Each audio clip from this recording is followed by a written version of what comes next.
부동산을 보는 리얼아이 박강사입니다. 오늘은 제가 계속 부동산 지금 하지 마시라고 말씀을 드리는데도 부동산에 그래도 관심을 갖고 부동산에 투자하고 싶어 하시는 분들이 많은 것 같아서 한번 준비해 봤습니다. 부동산에 투자할 때 우리가 생각해야 되는 것들에 대해서 이야기해 보도록 하겠습니다. 부동산을 투자한다는 것은 거래를 한다는 거예요. 즉, 거래의 기본을 지킬 수 있어야 부동산 투자를 제대로 할 수 있는 거죠. 그러면 거래를 한다는 것은 상대방이 있는 거죠. 파는 사람이 있고 사는 사람이 있습니다. 거래를 할 때 가장 중요한 게 뭐겠어요? 첫 번째, 사기당하면 안 되는 거죠. 그죠? 그래서 사기를 안 당해야 됩니다. 사기를 당하는 경우는 어떤 경우죠? 내가 궁박한 상황일 때 사기를 당합니다. 아주 급한 상황, 경제적으로 어려운 상황, 또는 나의 마음이 조급한 상황, 이런 상황일 때 사기를 많이 당하죠. 그리고 경험이 없을 때 사기를 당합니다. 그러니까 궁박과 무경험은 사기로 가는 길이죠. 뒤집어서 생각을 하면 부동산 거래를 할 때도 사기를 안 당하려면 궁박하지 않아야 되고 경험이 있어야 됩니다. 그럼 궁박하지 않으려면 어떻게 해야 되겠죠? 누가 당장 나 이거 아니면 이걸 네가 사지 않으면 안 돼라고 말하면 이거는 나를 궁박한 상황으로 만드는 거예요. 예를 들면 내가 부동산에 아파트를 사러 갔을 때 저 여기 집 하나 구하려고 하는데요. 그러면 부동산에서 10중 팔고 하는 얘기는 지금 정말 괜찮은 물건이 나왔는데 앞으로 더 오를 거니까 지금 꼭 하셔야 돼요. 이 사람이 너무 급해서 지금 이 가격이지 실제로는 이렇지 않아요 하면서 계약을 유도합니다. 나는 그냥 여유 있게 투자하러 갔는데 나는 이 상황에서 이걸 안 사면 안 될 것처럼 만들어버리는 거죠. 나를 궁박하게 만드는 상황입니다. 이런 거에 넘어가시면 안 되는 거예요. 그리고 청약도 마찬가지예요.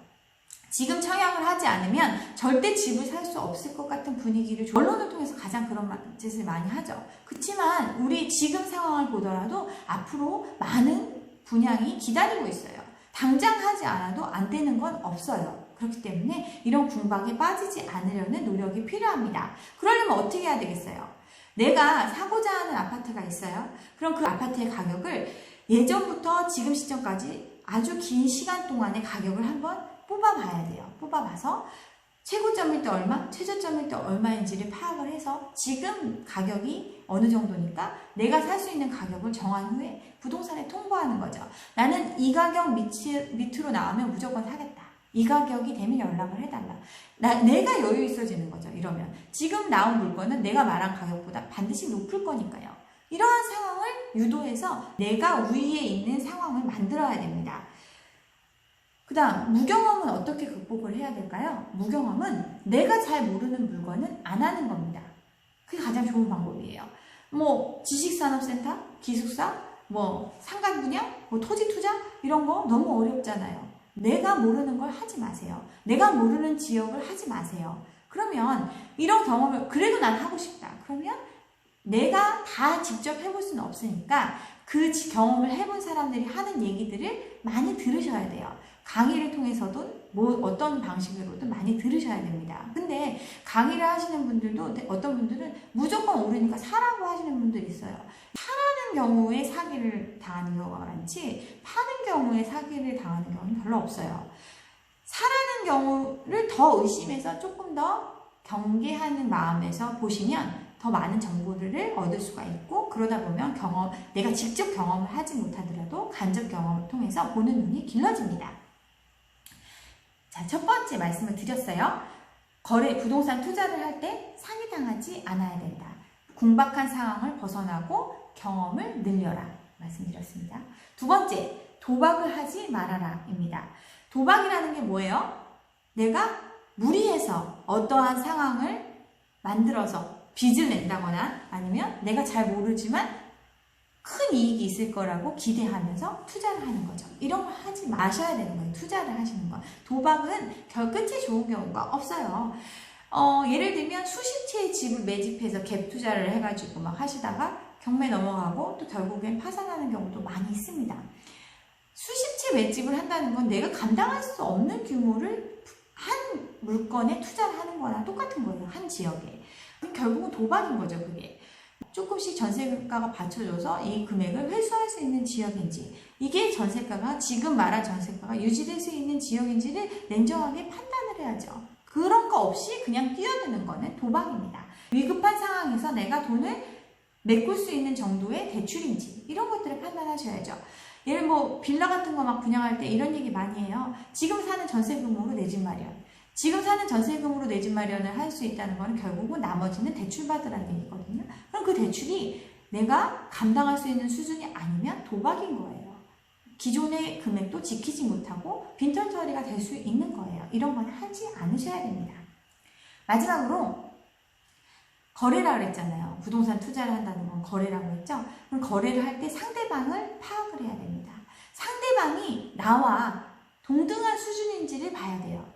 자, 상가 분양하고 오피스텔 분양하고 주택 조합하고 뭐 이런 것들 있잖아요. 아파트 분양하고 이런 것들 상대방이 누구죠?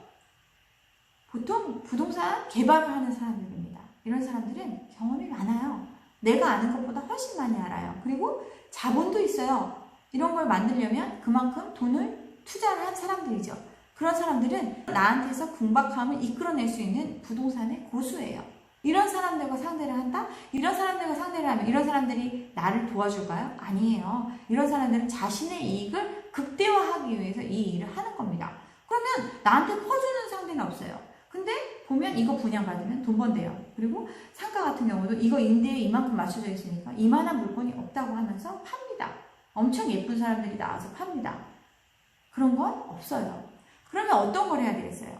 상대방이 나와 비슷한 경우 투자를 하는 거죠. 거래를 하는 거죠. 그러면 상대방이 나랑 비슷한 경우 기존의 아파트를 매입한다든가 기존의 상가를 구입한다거나 아니면 아까 제가 말씀드린 힘센 상대가 힘이 빠졌을 때 거래를 한다든가 이런 걸 해야 되겠죠. 시장 상황은 나보다 더 힘센 사람을 힘이 약하게 만들 수도 있어요.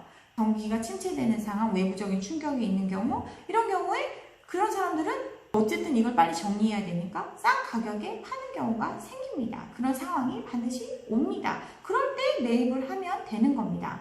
그리고 나와 비슷한 사람과 거래를 할 때도 그 사람이 여유가 있는 상황에서 같이 거래를 하는 게 아니라 그 사람이 궁박한 상황일 때 거래를 하면 나는 조금 더 이익을 볼 수 있습니다.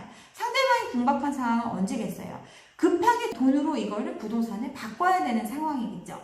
급매로 나오는 경우 아니면 경매가 들어가서 이 집을 매입하는 경우 이런 경우에 나는 조금 더 우월한 입장에서 투자를 할 수가, 거래를 할 수가 있는 거죠. 그런 상황에서 거래를 하셔야 됩니다.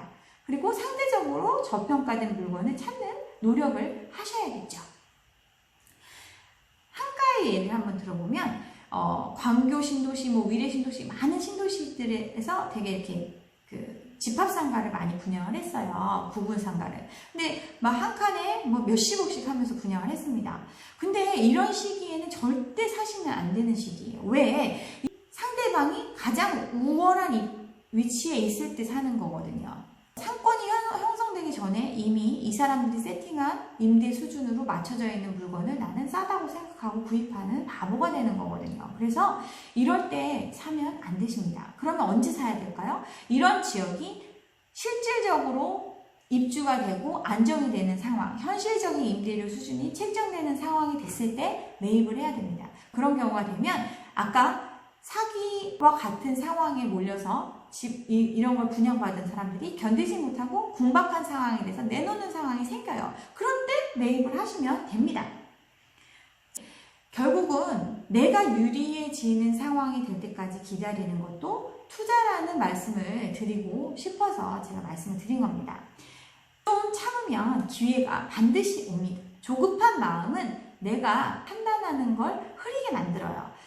부동산 시장은 사이클이 있어서 오를 때도 있고 내릴 때도 있습니다. 그러면 나는 내릴 때 그런 시점을 잡아서 현금을 보유하고 있다가 매입을 하면 더 큰 오르는 시장에서 더 큰 이익을 볼 수 있는 거죠. 조금만 더 기다리시면 될 것 같습니다. 제가 투자 경험을 하나 말씀드리면서 마무리를 할게요.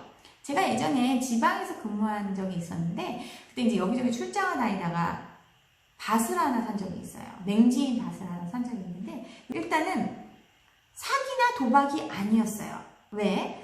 저는 일단 여유가 있었어요. 사도 그만, 안 사도 그만이었어요. 그런 상황이었고 경험도 있었죠. 어떤 경험? 제가 알고 있는 지식이 이 지역에는 이제 철도역이 개설될 예정이었고, 제가 산 땅이 맹지이지만 옆에 폐국어가 붙어 있어서 언제든 점용허가를 받으면 도로를 개설할 수 있는 땅이었어요. 그래서 도로를 개설하면 도로가 붙은 땅과 거의 비슷한 수준으로 시세 차익을 얻을 수 있는 땅이었던 거죠. 그리고 현 상황대로 유지를 하더라도 인삼밭이나 이런 거를 대여를 해줌으로써 수익을 볼 수 있는 물건이었어요.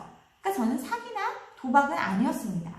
근데 이걸 파는 상대방은 어떤 사람이었냐면 팔고 싶어 하는 사람이었어요.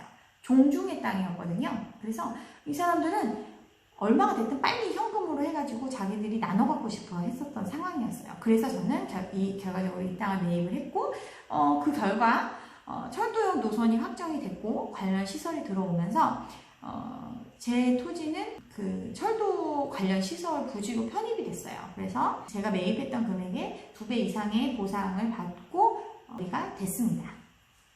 제가 뭐 잘난 척 하려고 이런 얘기 드리는 게 아니라, 부동산을 투자를 할 때는 제가 말씀드린 사기나 도박이 아닌 상황에서 상대방이 궁박한 상황일 때 거래를 하셔서 조금이라도 이익을 볼 수 있으셨으면 좋겠다는 뜻에서 이런 말씀을 드린 겁니다. 여기까지 오늘 부동산 투자를 할 때 명심해야 될 내용들을 말씀드렸습니다. 오늘도 제 영상이 좋았다면 좋아요와 구독 잊지 마시고 다음 영상도 함께 해주시기 바랍니다. 감사합니다.